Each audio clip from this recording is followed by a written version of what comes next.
Hola, ¿está bien la transmisión?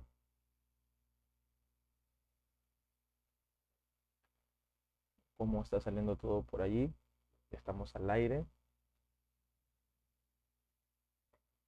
Perfecto.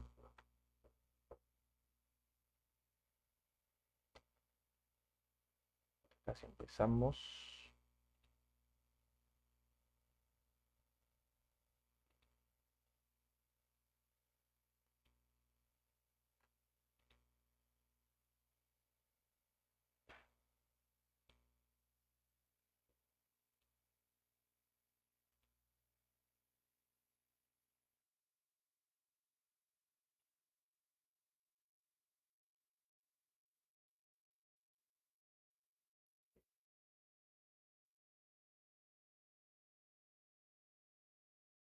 Bien. Hola, ¿qué tal amigos? ¿Cómo están? Muy buenos días. ¿Qué tal? ¿Qué tal la mañana? Algunos están yendo al trabajo, algunos están alistando para ir al trabajo, algunos recién se levantan, algunos, bueno, están empezando el día, este día con mucha felicidad, ¿no? Porque es el primer día de este nuevo mes de septiembre. Y siempre pues agradezcamos a Dios por la dicha que nos da de poder estar en su presencia. Me adelanté con el marco y todo, ¿no? Eso era para de aquí. Bien, bueno, amigos, em, un fuerte abrazo para toda la gente que nos está viendo y que nos sigue, ¿no? En esta plataforma de Facebook. Hoy día vamos a hablar de Romanos capítulo 3. ¿Okay? Romanos capítulo 3. Estuvimos compartiendo sobre Romanos 1, 2 y lo terminamos. Ahora vamos a Romanos capítulo 3. Recuerda que vamos a estar estudiando la Biblia, en este caso Romanos, todo Romanos, verso por verso, capítulo por capítulo, hasta terminar el libro de Romanos. ¿Ok? Así que quiero empezar orando para que Dios sea hablando a nuestras vidas, fortaleciéndonos y así puedes crecer en la fe. Amén. Padre, en el nombre de Jesús, te doy las gracias por este nuevo día que nos das para poder meditar, Señor, en tus grandezas, en tus obras que están registradas en la Escritura, tu sabiduría, Señor, en tus consejos. Te pido, amado Dios, que seas trayendo una palabra fresca a nuestras vidas, una palabra que nos direccione, una palabra que nos aliente, que nos fortalezca y, Señor, nos haga aptos y capacitados para tu obra. Bendice a todos mis hermanos que están en las redes sociales conectándose. Bendice a cada persona, Señor, que va a ver esta transmisión, que va a ver este estudio. Amado Dios, te pido que tú hagas en ellos cada día tu obra de perfección, Señor. Ayúdanos a todos los que estamos aquí a crecer, Señor, para tu gloria y tu honra. En el nombre de Jesús, amén y amén. Muy bien, amigos, hoy día empezamos, repito, con el capítulo 3 de Romanos. Es un capítulo muy especial porque nos va a indicar un poco sobre quiénes son los judíos, qué beneficios tienen los judíos, qué es lo que hacen actualmente los judíos, por qué y más cosas, ¿no? Romanos 3, vamos a leer, ahora sí voy a poner la pantalla correcta. Había empezado con esta pantalla, pero ya, pues, cualquiera se equivoca. Bien, amigos. Si escuchan algún sonido defectuoso, bueno, lo siento, lo siento. Ya por acá la gente anda trabajando, ¿no? Y pues ya se escuchan carros, motos, se escucha que están lavando los platos, que están cocinando, pero pues normal, ¿no? Así que vamos a empezar, ¿ok? Y una vez más, disculpen si se escucha un sonido defectuoso, se escuchan puertas y todo. Bueno, aclaro eso porque siempre me gusta que las cosas salgan lo mejor posible. ¿Ya? Y, ok, bueno, empezamos con el primer versículo. Ahora sí, vamos a Romanos 3, versículo 1. Y ahí está en pantallas para que lo vean, ese marquito lo hice yo para ustedes. No, que ustedes de ahí no solamente me vean, sino el texto bíblico, que es lo que nos va a hablar. ¿Ok? Te voy a leer en esta versión Reina Valera, la más antigua, antes del 60, y obviamente voy a acompañarme con la Valera del 60. ¿Ok? Bueno, en esta versión dice: ¿qué pues tiene más el judío? Lo que aprovecha la circuncisión. Y en la Reina Valera que tú tienes en tu casa, dice: ¿qué ventaja tiene pues el judío? ¿O de qué aprovecha la circuncisión? Bien, el judío tiene ventajas. El judío tiene ventajas. Primeramente porque el judío es una persona que vive en Israel. Un judío es una persona que desde muy temprana edad es educada en la palabra de Dios y es una persona que pertenece al pueblo de Dios. Dios eligió, tengamos en claro esto, al pueblo de Israel como su pueblo. No eligió a Rusia, no eligió a Argentina, no eligió a Brasil, no eligió a Perú como su pueblo. Eligió a Israel. Y de Israel vienen los judíos. La historia del Antiguo Testamento que vemos en la Escritura, en tu Biblia, en el Antiguo Testamento, habla de los judíos. Abraham fue judío, Noé, José, y todas las personas que vemos en la Escritura, a excepción de algunas, pero todo tiene o todo se relaciona con la historia de los judíos. Todo tiene que ver con el pueblo judío, con el pueblo hebreo. Entonces, ¿qué ventaja tiene pues el judío? Pues demasiada. Me hubiera encantado nacer en Israel, pero a ti y a mí nos tocó nacer en el Perú, ¿no? ¿O de qué aprovecha la circuncisión? Pues mucho. Les refresco un poco la mente. La circuncisión era para los recién nacidos en el pueblo de Israel. Era un pacto que Dios hizo con Abraham. Fue un pacto que Dios hizo con él. Todos los niños recién nacidos, al octavo día de su nacimiento, se le quitaba el prepucio, ¿no? Y esa era una señal de que estaban bajo la bendición de Dios. Entonces, la circuncisión representaba la bendición de Dios. Por lo tanto, podemos decir que había algo de qué aprovecharse, ¿no? Sí, aprovecha un judío la circuncisión. ¿Por qué? Porque su provecho era la bendición de Dios. Ellos crecieron bajo normas, bajo leyes que los bendecían. Y a pesar de que muchas veces el pueblo judío, el pueblo de Israel, fallaba, se alejaba, se iba tras los dioses, a pesar de todo eso, Dios los seguía amando. A pesar de eso, Dios los seguía perdonando.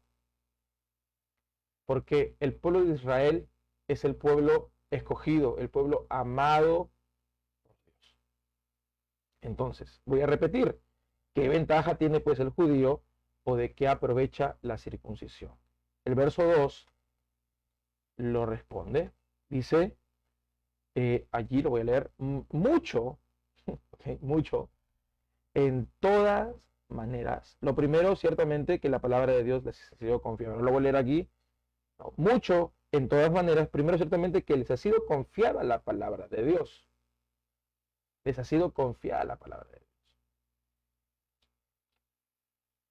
La ventaja y el provecho que los judíos tenían de pertenecer al pueblo de Israel, que ellos eran considerados el pueblo de Dios, es que todo lo que ellos podían emprender, todo lo que ellos hacían, estaban estaban bendecidos, estaban bajo la cobertura de Dios. Y hoy, hasta el día de hoy, el pueblo de Israel es un pueblo de mucha ciencia. El pueblo judío es un pueblo sabio. Hay muchos millonarios en Israel, mucha gente que conoce una sabiduría espiritual. Hay gurús en el pueblo de Israel, gente muy capacitada, muy inteligente. ¿Por qué? Porque el pueblo judío tiene la bendición de Dios. A pesar de aquí vamos a ir al a pesar de, al porqué de a pesar de, ¿no? Por ejemplo, cada nación que se ha levantado contra Israel, contra la nación de Israel, les ha ido muy mal. Hugo Chávez, uno de los presidentes que conocemos como mal presidente, ¿verdad? Él maldijo a Israel. Desde sus entrañas dijo, yo maldigo a Israel. Y murió. Tremendo. Murió. Y eso está documentado en YouTube, en las noticias, tú lo puedes ver. Porque nadie que se mete con el pueblo de Israel, con el pueblo amado de Dios, puede vivir para contarlo. No porque Israel tenga un tremendo armamento para pelear, claro que lo tiene, pero por encima de todo lo que Israel posee en armas y en ciencia, está Dios cuidando, protegiéndolo como una gallina cubre a sus polluelos. Dios protege al pueblo de Israel, a pesar de. Entonces hay mucho beneficio, hay mucho provecho del pueblo de Israel. Y a pesar de todo, de toda esa protección, hay algo más. Y lo hemos leído. ¿No? Mucho de todas las maneras. Lo primero, ciertamente, que la palabra de Dios les ha sido confiada. ¡Wow! La palabra de Dios les ha sido confiada. Eso quiere decir que ellos vienen de esa cultura de Dios, que Dios les implantó su palabra desde que inició el mundo. Los mandamientos de Dios estuvieron cerca de ellos. Porque a ellos se les confió la palabra, se les dio la palabra.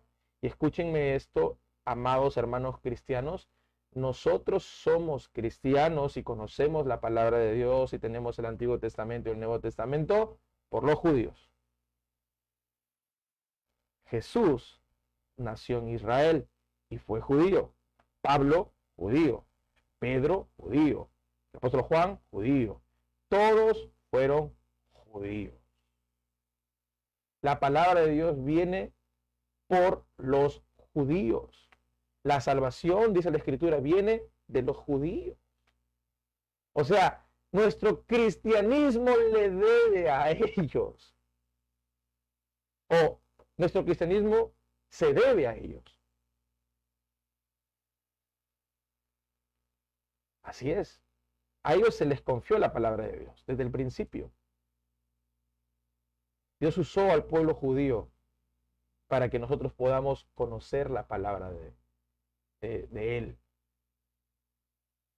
Por eso es que debemos bendecir al pueblo judío, porque a pesar de el pueblo judío fue el instrumento para nosotros ahora tener la Escritura.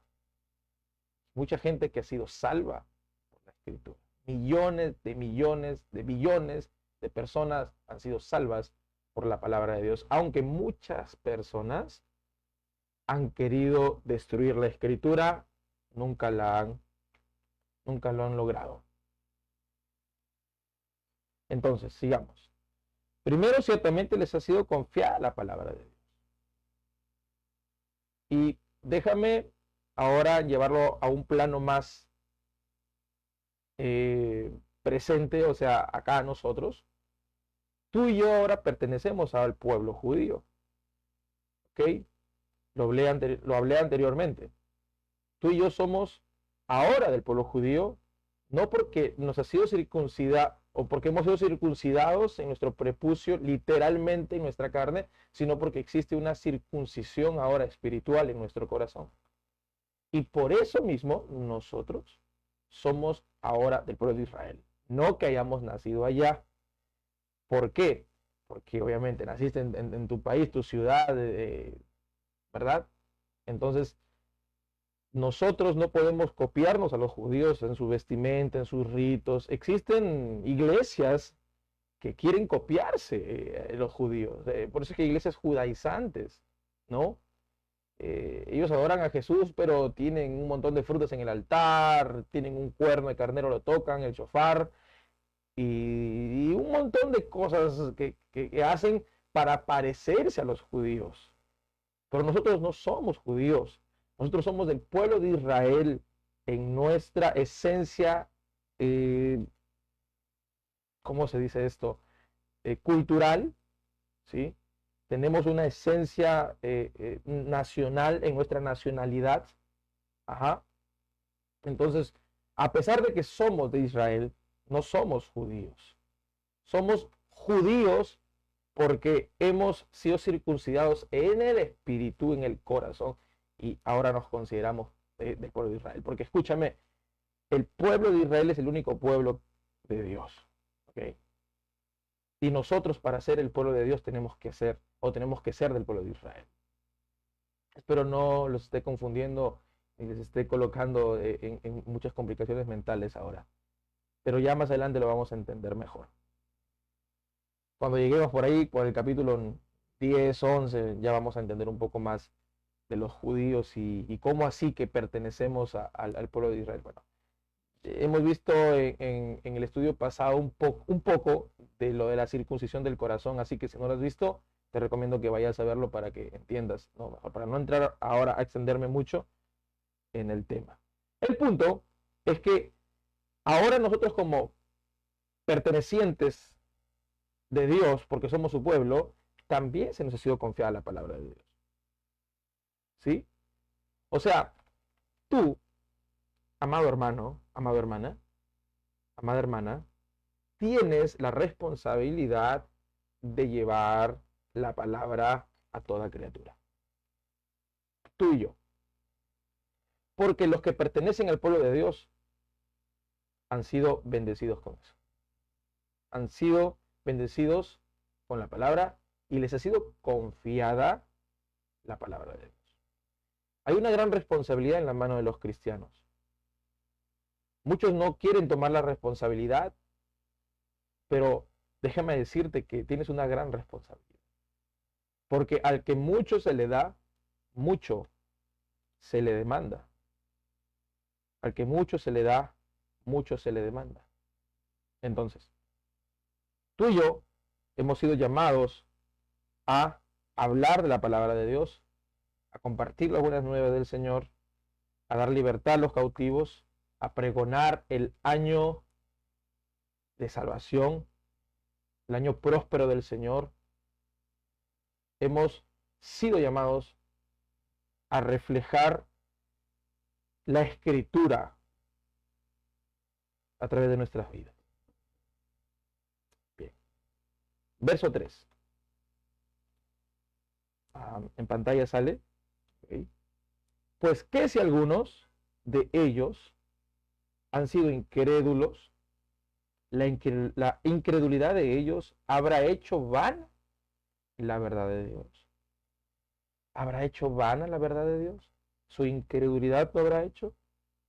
Ahora vamos a pesar de, que le dije hace rato, ¿no? Que Dios bendice al pueblo de Israel, que Dios cubre al pueblo de Israel, a pesar de. Y aquí está la respuesta. Algunos de ellos, Pablo decía, son incrédulos. ¿A qué? ¿A quién? ¿Cómo así? El pueblo judío no acepta que Jesús es el Señor. No acepta que Jesús es el Mesías. Hasta el día de hoy, el pueblo judío está esperando al Mesías.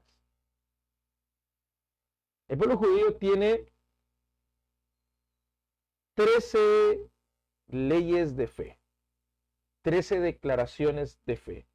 Y entre una de esas declaraciones, esas leyes de fe que ellos repiten todas las mañanas es que ellos están esperando al Mesías, que el Mesías es real y que lo siguen esperando. O sea, para ellos Jesús nunca fue ningún Mesías. Repito, Dios cubre a Israel, Dios ama a Israel, Dios bendice a Israel, es la niña de sus ojos, es su pueblo escogido, pero algunos de ellos son incrédulos, no creen. Y la pregunta es, la incredulidad, perdón, pues, ¿qué si algunos de ellos han sido incrédulos? ¿La incredulidad de ellos habrá hecho vana la verdad de Dios? ¿No? La incredulidad de ellos hizo más bien que la palabra se extendiera. Porque Dios siempre obra de esas formas. Las cosas que están o que no están saliendo bien, Dios las transforma para bien. Dice la Escritura que Jesús vino a los suyos, o sea, al pueblo de Israel. Pues lo voy a poner aquí en pantalla, ¿ok? Está en Juan, capítulo 1. A ver.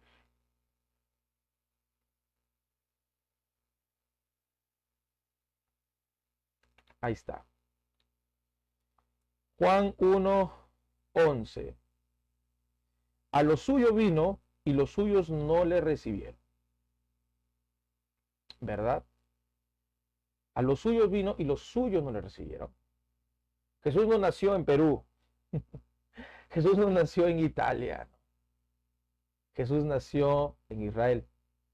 Vino a los suyos, allí empezó el ministerio, allí predicó, allí hizo todo. Pero ¿qué pasó? Los suyos no le recibieron. Los suyos no le recibieron. Y dice, más a todos los que le recibieron, Dios le dio la potestad de ser hechos hijos de Dios a los que creen en su nombre. Dios le dio la potestad de ser hijo de Dios. O sea, Dios ya no llamaría solamente a Israel como su pueblo, sino que ahora a toda criatura, a toda la gente que le recibe. Dios ahora ha escogido un pueblo y es un solo pueblo. Es un solo pueblo. Sea que estemos en Perú, estemos en Brasil, en Argentina, donde nos encontremos, somos un solo pueblo con el pueblo de Israel. Somos una familia. Porque hay algunos del pueblo de Israel, algunos judíos que sí creen, que se han convertido al cristianismo y creen que Jesús es el Señor. Entonces, vamos nuevamente a Romanos. Déjame colocar por aquí Romanos. Pues ¿qué si alguno de ellos, perdón, pues qué si alguno de ellos han sido incrédulos? ¿La incredulidad de ellos habrá hecho vana la verdad de Dios? No. Dice en esta versión más actualizada de la Valera, dice, su incredulidad habrá hecho nula la fidelidad de Dios. No, Dios sigue siendo fiel. Para con ellos y para con todo el mundo. A pesar de la incredulidad del pueblo de Israel, Dios sigue siendo fiel con ellos. Dios lo sigue amando. Porque Israel, escúchame esto, es el reloj bíblico. En pandemia, por ejemplo, hubieron cosas que se descubrieron. En este caso, bueno, yo descubrí cosas como que estábamos en el año 6580 o algo así. Creo que me estoy equivocando, pero por allí, ¿no? El punto es que estábamos en un año distinto, ¿no? Porque el pueblo judío tiene su calendario. Nosotros utilizamos el calendario gregoriano, ¿no? Ellos tienen su propio calendario y para ellos es el año 6000 y tanto. Y habían profecías bíblicas que tienen que ver con números y diferentes cosas que giran en torno a Israel. Entonces Israel viene a ser el punto clave de todo lo que nos ocurre en el mundo. Porque el pueblo de Israel es el pueblo escogido por Dios. Cuando Jesús venga, dice que va a descender en el mismo monte donde los discípulos lo vieron irse, que fue en el monte de los olivos. Lo voy a leer en Hechos capítulo 1.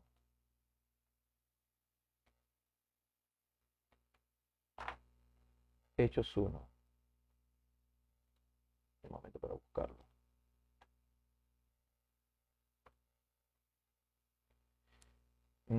Ya.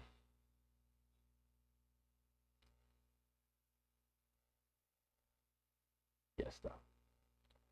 Dice así. Y habiendo dicho estas cosas, viéndolo ellos, fue alzado Jesús, y estaban los discípulos viendo esto, y una nube le recibió y le quitó de sus ojos. Y mira lo que dice el verso 10. Y estando con los ojos puestos en el cielo, entre tanto que él iba, he aquí dos varones se pusieron junto a ellos vestidos blancos, ángeles, los cuales también les dijeron, varones galileos, ¿qué estáis mirando? ¿Qué estás mirando? ¿Qué están mirando? Al cielo. Sí, era que estáis mirando.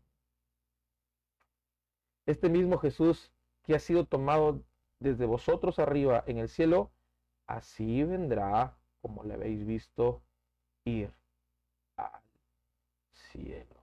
Entonces se volvieron a Jerusalén del monte que se llama del Olivar, que está cerca de Jerusalén. Ese de Olivar, voy a confirmarlo, okay, es el monte de los olivos. Ok, así es. Así es, monte de los olivos. Entonces, nosotros veremos a Jesús en algún momento, pero el punto de encuentro donde va a aparecer Jesús es en el monte en donde los discípulos lo vieron irse nuevamente al cielo. Israel tiene esa ventaja. Israel es el pueblo amado de Dios y debemos bendecir a Israel a pesar de su incredulidad, a pesar de que no confían en Cristo y tienen muchos argumentos, hay muchos rabinos que hablan en contra de Jesús y a pesar de, Dios sigue amando y bendiciendo el pueblo de Israel. Espero esté siendo claro. Bien, sigamos. Dice el verso 4, en ninguna manera, o sea que no se hace nula la fidelidad de Dios, no, en ninguna manera. Antes bien, sea Dios verdadero, mas todo hombre mentiroso, como está escrito, para que seas justificado para que seas justificado en tus dichos y venzas cuando de ti se juzgare. Esto es, esto es algo que nosotros debemos tener en claro, que la palabra de Dios, su voz, que es la palabra, es veraz. O sea, ahí lo dice bien clarito, es verdadero. Aquí en la Valera de 60 dice, sea Dios veraz y todo hombre mentiroso. Veraz significa verdadero. Y debemos tener en claro esta palabra, porque muchas veces nosotros creemos a las palabras humanas y las creemos con toda nuestra fe. Hasta decimos amén a las palabras humanas. Pero la palabra de Dios es irrefutable. La palabra de Dios es verdadera. Todo hombre es mentiroso. La gente siempre inventa cosas. Siempre cree que puede ser muy sabio. Pero la sabiduría viene de la escritura. Toda persona que se involucra con la escritura será sabio. Toda persona que se tome en serio la palabra de Dios será sabio. No porque él es sabio, sino porque la palabra de Dios lo hace sabio. Entonces, Dios, dice en este versículo, es verdadero y todo hombre mentiroso. ¿Sí? Entonces, ¿Por qué digo esto? Porque a pesar de lo que el mundo te pueda decir por tus faltas, por lo que, por lo que haces, Dios sigue siendo fiel para contigo. Si Dios tiene un propósito, un llamado contigo, Él te guardará hasta que tú aceptes ese propósito. Hasta que tú digas, ok, quiero, Él te va a guardar. Él es fiel. Él es fiel con el pueblo de Israel, ¿cómo no va a ser fiel contigo? La fidelidad de Dios nunca desaparecerá. La voluntad de Dios siempre permanecerá contigo. Dice la Escritura que a pesar de que nosotros somos infieles, Él permanece fiel porque Él no puede negarse a sí mismo. Nosotros sí, somos infieles en muchas cosas. Prometemos y no hacemos. Engañamos. Hacemos y decimos cosas incorrectas. Quedamos mal, no cumplimos con nuestra palabra. Jesús no. Jesús es fiel. Él es fiel y verdadero. Así que debemos estar agradecidos con la fidelidad de Dios. En este caso, la fidelidad de Dios está con el pueblo de Israel. La fidelidad de Dios está con el pueblo de Israel. Debemos ser agradecidos. ¿Ok? Bien. Dice, para que seas justificado en tus dichos y venzas cuando de ti se juzgare. Verso 5. Y si nuestra iniquidad encarece la justicia de Dios, ¿qué diremos? ¿Será injusto que Dios da castigo? Hablo como hombre, te lo voy a leer aquí. Y si nuestra injusticia hace resaltar la justicia de Dios, ¿qué diremos? ¿Será injusto Dios que da castigo? Vamos a leer el otro para complementar otro verso. En ninguna manera, de otra suerte, ¿cómo juzgaría Dios al mundo? Aquí debemos entender algo. Cuando Dios, quiero que se corte el internet un poco.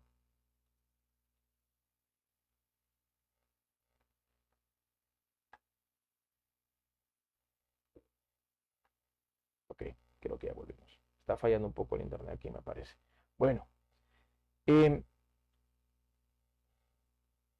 la justicia de Dios, cuando aparece la justicia de Dios aquí, debemos prestar atención a esto.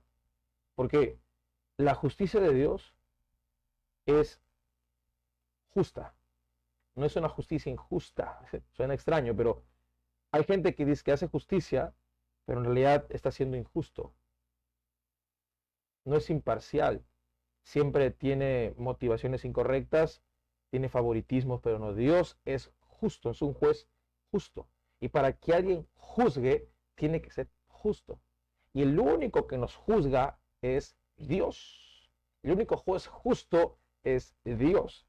En un estudio pasado dije que nuestro trabajo no es juzgar. Nuestro trabajo no es señalar. El único capaz de señalar los errores y las intenciones de nuestro corazón es el Señor. A pesar de que Dios nos dé algún discernimiento espiritual, pero la palabra juzgar es tan amplia que solamente el Señor puede hacerlo. Así es. Dios juzgará este mundo. Y si Dios es un juez justo, nosotros debemos tomarnos en serio esta palabra. Debemos de temer a esta palabra porque Dios, como juez justo, nos dará a cada uno lo que hemos hecho.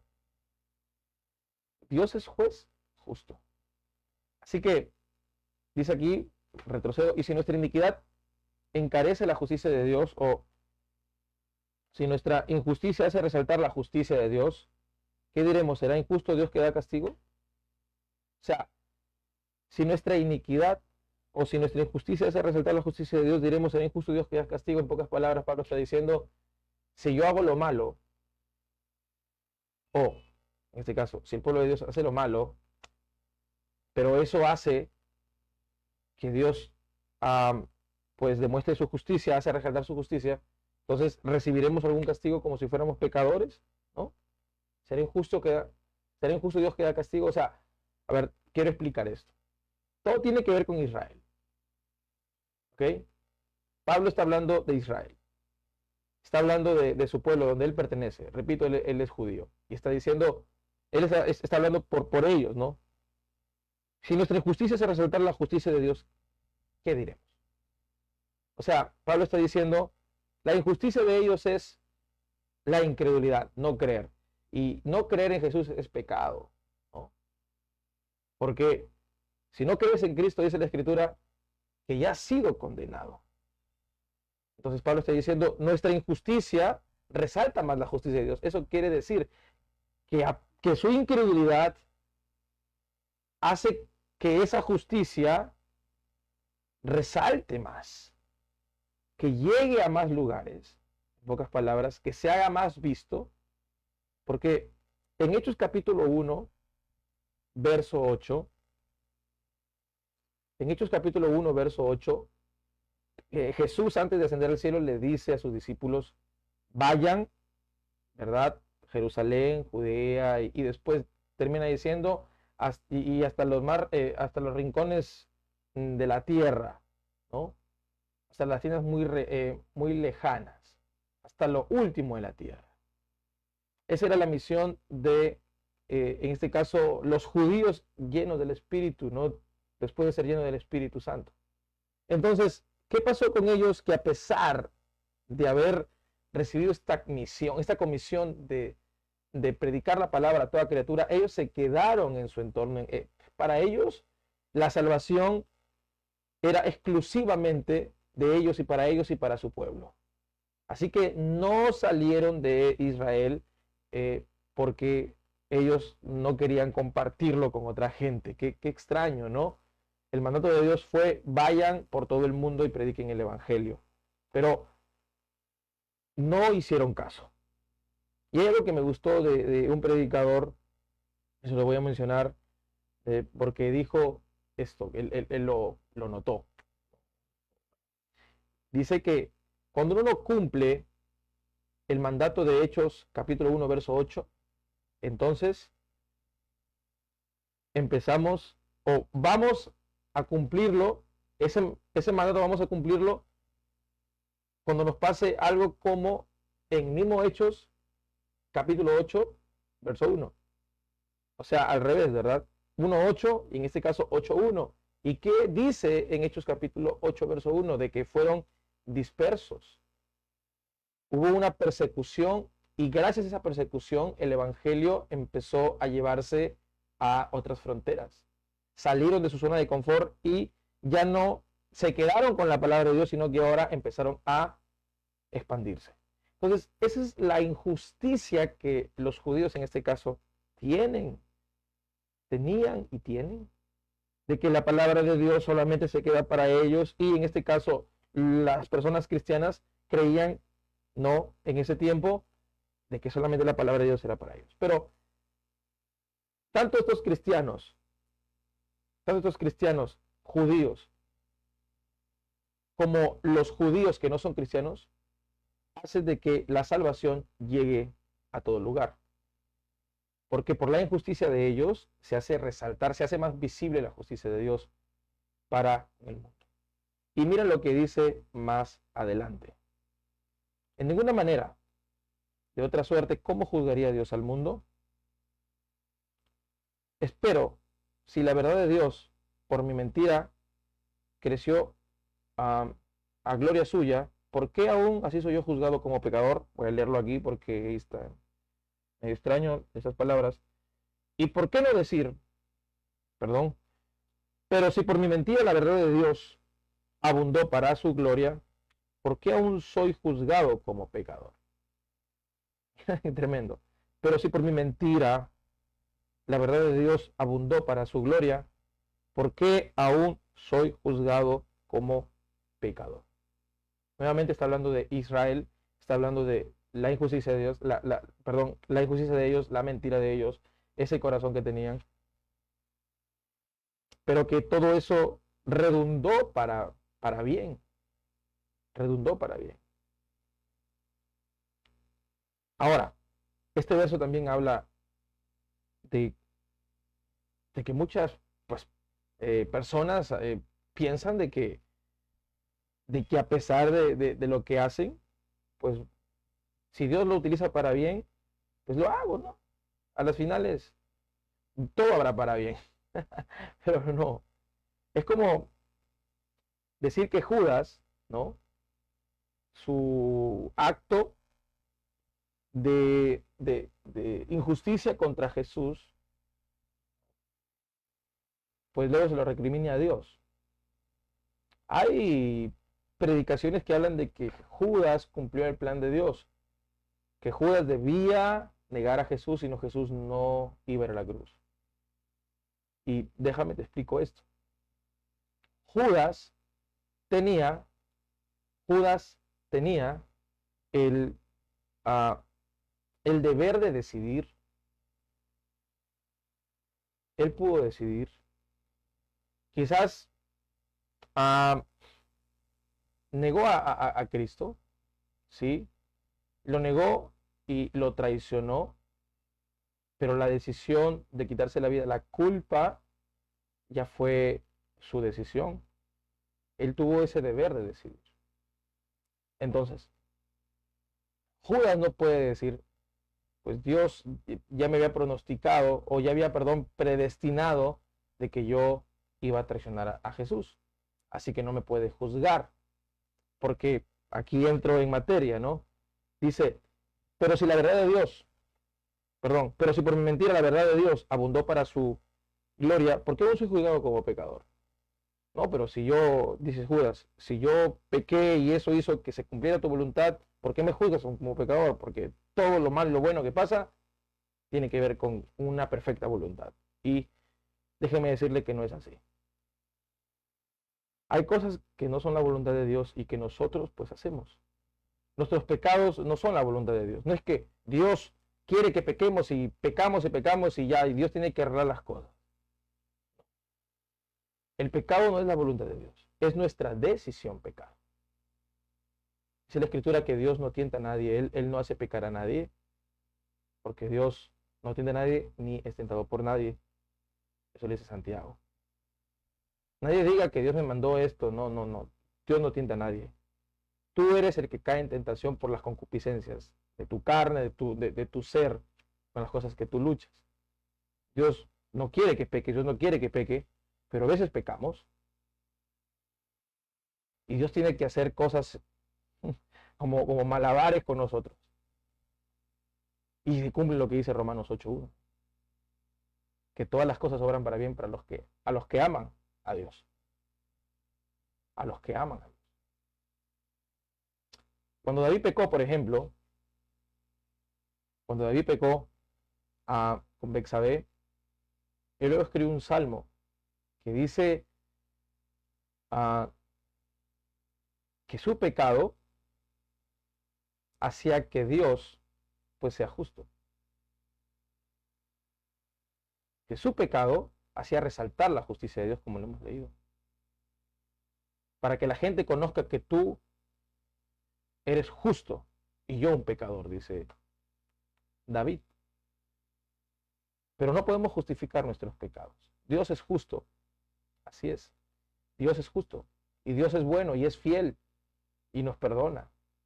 Pero Él no quiere que pequemos porque el pecado trae muerte. Y aquí lo vamos a ver, ¿no? Bueno, seguimos. Dice, verso 8. ¿Y por qué no decir, como somos blasfemados y como algunos dicen que nosotros decimos, hagamos males para que vengan bienes a condenación de los cuales es justa? ¿Que pues somos mejores que ellos? En ninguna manera, porque ya hemos acusado a judíos y a gentiles que todos están bajo pecado. Voy a leer aquí. ¿Y por qué no decir cómo se nos calumnia y como algunos cuya condenación es justa afirman que nosotros decimos hagamos males para que vengan bienes?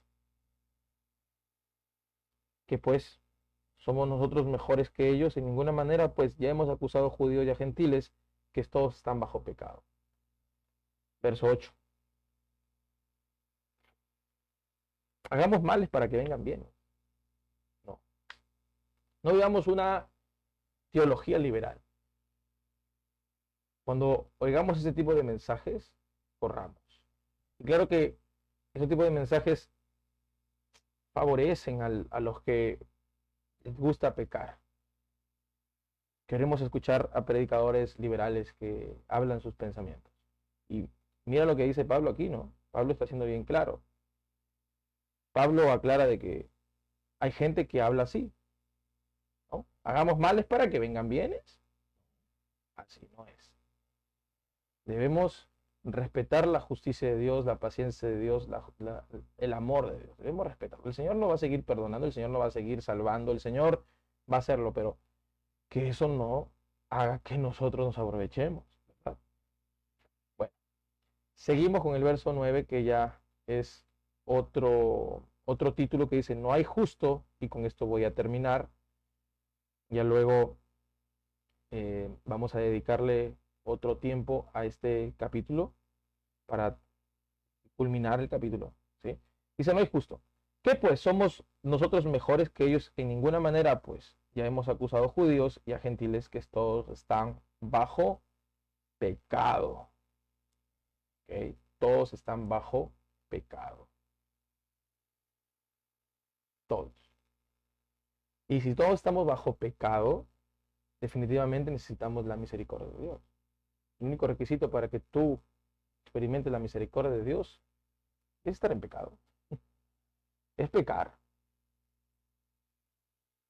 Hay gente que dice, no, yo no me acerco a Dios porque soy muy pecador. Necesitas ser pecador para acercarte a Dios. ¿De qué te vas a arrepentir?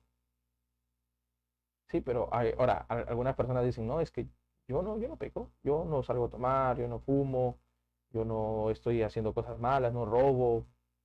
Sí, pero eso no es en sí es pecado. Esos son pecados que son la causa o el efecto del pecado que tú tienes. El pecado va más allá de las cosas que tú hagas o no hagas. El pecado tiene que ver con tu rebelión a Dios. Nadie es justo, nadie busca a Dios. Y ahorita lo vamos a leer qué es el pecado. Porque muchas personas creen que el pecado es tomar, por ejemplo. Sí, yo no tomo. Sí, pero hay muchos pecadores que no toman. Yo conozco a padres que no son borrachos, pero son terribles pecadores. Siguen en pecado. Siguen deshonrando a Dios. ¿Cómo? No aceptan ir a la iglesia, no tienen ningún tipo de agradecimiento a Dios. Cada vez que le hablan de Dios se aburre. Es pecado. Y esa persona no puede tomar, no puede fiestar, es hogareño, es responsable, pero sigue en pecado. Así que no podemos reducir al pecado como que no salgo a fiesta y no tomo y no fumo. No, eso no podemos hacer, no podemos reducir al pecado en eso, porque el pecado va más allá que eso. Entonces, nosotros estamos bajo pecado, judíos y gentiles, pero Dios tiene misericordia de la gente y cada persona que acepta a Jesús, cada persona que dice, Señor, yo quiero estar comprometido contigo, quiero dejarlo todo, quiero abandonar mi vida, ayúdame a hacerlo, a cumplirlo, esa persona sale del pecado. La enfermedad más grave que tiene el ser humano es el pecado. Es una enfermedad que no se puede curar con ninguna terapia, con ningún tipo de meditación, perdón. El pecado solo se cura con Cristo, creyendo en Cristo. Todos están bajo pecado. Ahora vamos a leer cómo así. Bueno, esto es el pecado, ¿ok? Vamos a leerlo así, paso a paso, y lo vamos a leer de corrido. Como está escrito, no hay justo ni uno solo, ni aún uno. No hay quien entienda, no hay quien busque a Dios. Todos se apartaron, a una fueron hechos inútiles. No hay quien haga lo bueno, no hay ni aún uno. Sepulcro abierto su garganta, con sus lenguas tratan engañosamente. Veneno de áspices están debajo de sus labios, cuya boca está llena de maledicencia y de amargura. Sus pies son ligeros a derramar sangre, quebrantamiento y desventura hay en sus caminos, y camino de paz no conocieron. No hay temor de Dios delante de sus ojos. Hasta ahí voy a quedarme. Pero expliqué qué es el pecado. Nadie busca a Dios. Nadie quiere acercarse a Dios. No hay ni uno solo. No hay nadie que sea bueno. No hay nadie. Tú y yo hemos despreciado a Dios. Hemos dicho no pasa nada con Dios. Ahí nada más. No me parece. Es aburrido. Ir a la iglesia es de viejitos. Es de gente que no tiene nada que hacer. Eso es pecado. La injusticia, o sea, como injustos, no somos justos, es injusticia. Nosotros no estamos bajo la bendición de Dios si somos injustos. Para estar bajo la bendición de Dios tenemos que aceptar la misericordia de Dios, perdonándonos de esa injusticia, perdonándonos de todos nuestros pecados. La gente no acepta a Dios. La gente no quiere saber nada de Dios. Mire, no hay quien entienda, no hay quien busque a Dios. Repito, nosotros no buscamos a Dios. Él es el que nos buscó a nosotros. Nosotros no amamos a Dios primero. Él es el quien nos amó primero y ahora nosotros podemos amarlo a Él. Nadie puede amar a Dios si Dios primero no derrama y no demuestra de su amor a una persona.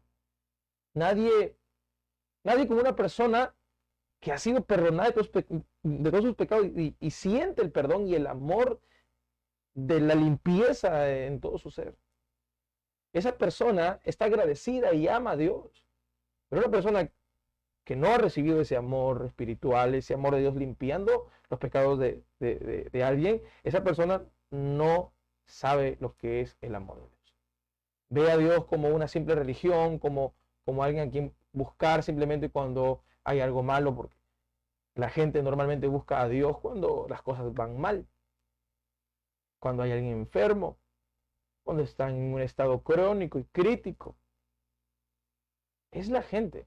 La gente siempre busca a Dios por conveniencia. Y tú y yo sabemos que no nos gusta que nos busquen simplemente para algo, buscando algo de nosotros. ¿No te ha pasado que cuando recibes una llamada de un amigo o un conocido que tú estimas, pero después de tiempo, se acordó de mí? Aló, ¿qué tal, amigo? ¿Cómo estás? ¿Qué tal, amigo? ¿Todo bien? Sí, todo bien, qué bueno. O sea, no te pregunta qué ha sido de tu vida, no te pregunta nada. Y de frente va al grano, amigo, tengo una apoyada. ¿No me quieres comprar algunas? Ya sabía que era la apoyada. ¿Por qué más me va a llamar? Busca algo de mí, busca algo de ti. Es horrible, ¿verdad? Sentirse usado y tú como buen amigo dices, ya dame una, dame dos. O cuando alguien te busca simplemente cuando está dolorido, pero cuando ya está bien, te deja, te abandona. Nosotros no buscamos a Dios por amor, lo buscamos por conveniencia. Pero para buscar a Dios por amor, tú tienes que experimentar el amor de Dios. Todos tenemos que experimentar el amor de Dios. No hay nadie quien haga lo bueno. Toda nuestra boca está llena de mentiras. Nuestra boca no dice verdades. Nuestra boca es utilizada muchas veces para maldecir a la gente, para insultar a la gente. Porque en nuestros corazones no ha sido derramado en el amor de Dios. Dice la Escritura que de la abundancia del corazón habla nuestra boca. Y si tu boca habla cosas malas, hirientes, desprecias, insultas, pones apodos, haces sentir mal en público a la gente, humillas, tu corazón está lleno de eso. Tú no puedes dar lo que no tienes. Y si tú das eso es porque es lo que tienes en tu corazón. Y cuando alguien da amor, da una alegría, da una sonrisa, da compasión, da comprensión, da diversión, da paz, es porque su corazón está lleno de todo eso. De la abundancia del corazón habla la boca. Una persona que no conoce a Dios es una persona que no da paz, que no da tranquilidad, es una persona que siempre está en pleitos, que siempre anda en chismes. Una persona que ha sido regenerada por el Espíritu Santo y recibe el amor del Señor es una persona que ya no anda en esas cosas. No se complace en la injusticia, se complace en la verdad. Pero eso no puede pasar en una persona que no ha sido regenerada por Dios, que no ha sido transformada por Dios.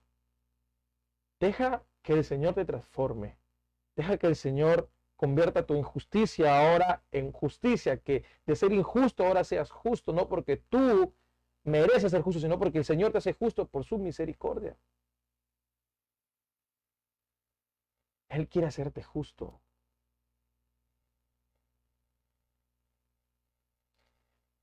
El Señor nos ama. El Señor nos ama de una manera tan grande. El amor de Dios es apasionante para conmigo y para contigo. Y ese amor nos debe hacer derretirnos, caer a sus pies. Sí, sí, Señor, yo quiero aceptar ese amor. Yo quiero aceptar tu amor. Ya no quiero ir tras el pecado, ya no quiero ir tras la maldad.